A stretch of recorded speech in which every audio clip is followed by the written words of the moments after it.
Hi, let's learn Ticket to Ride, a 2 to 5 player game by Alan R. Moon, published by Days of Wonder. Ticket to Ride is a cross-country train adventure. Players compete to connect different cities by laying claim to railway routes on a map of North America. The goal of the game is to be the player with the highest score at the end of the game, and points are scored by claiming a route between two adjacent cities, successfully completing a continuous path of routes connecting two cities of your destination ticket together, which is scored at the end of the game, and being the player who completed the longest set of continuous routes. But beware, if by the end of the game you do not complete the route on the destination ticket, instead of gaining the amount of points, you will lose the amount of points on that ticket. To set up, let's start by putting the game board on the table. Each player chooses a color to play and takes a score marker of that color. Let's set up a 3-player game. And each player set their marker at the start of the score track along the edge of the board. Each player gets 45 train cars of their color. The game also comes with spares, just in case. Next, take the train cards, shuffle them together, and deal out 4 cards to each player. Then place the deck by the board and place the top 5 cards face up beside that. Take the longest path bonus card and place it by the board. Next, take the destination cards, shuffle them together, and deal 3 to each player. Each player then looks at their destination tickets, keeping them secret from other players. They must keep at least 2 of them, but they can keep all 3. If any players decided not to keep a ticket, that ticket would be placed at the bottom of the destination ticket pile, which would then be put by the game board. The most experienced traveler goes first. On your turn, you will do one of the following 3 actions. Draw train cards, claim a route, or draw more destination tickets. There are 8 regular train car colors, plus the wild locomotive. When choosing train car cards, you may choose 2 regular colors or 1 locomotive card. If you were ever in a situation where 3 locomotives would be face up on the table, discard all 5 of those cards and draw all new cards.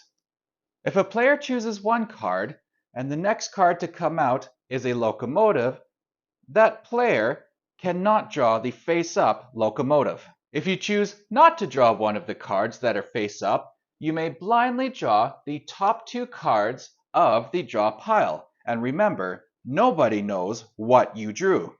And a player can take a face-up card and decide that for the second card they wish to draw, they take from the top of the draw pile. If it ever comes time to draw a card, but there are no cards, take the discard pile, shuffle it together, and draw from the top of that new stack. And there is no limit to how many cards a player can have in their hand. So, if it ever came time to draw a card, but there were no cards, and there was no discard pile, a player could not draw train car cards that turn. Instead, they would have to claim a route or draw destination ticket cards. To claim a route, a player would need to play that many cards of matching color or a wild instead.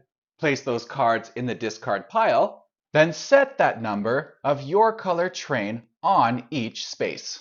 You must have the full set of cards needed to go from city to city before you can lay the route down.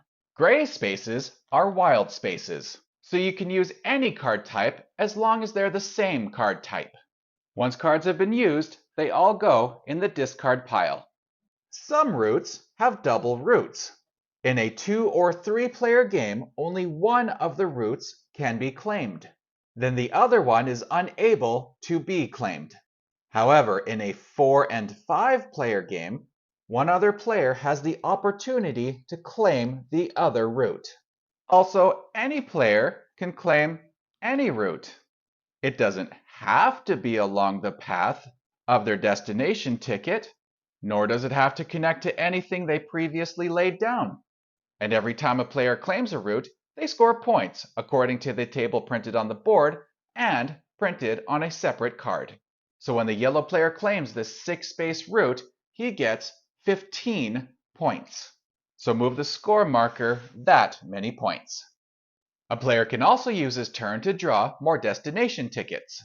To do that, draw 3 cards.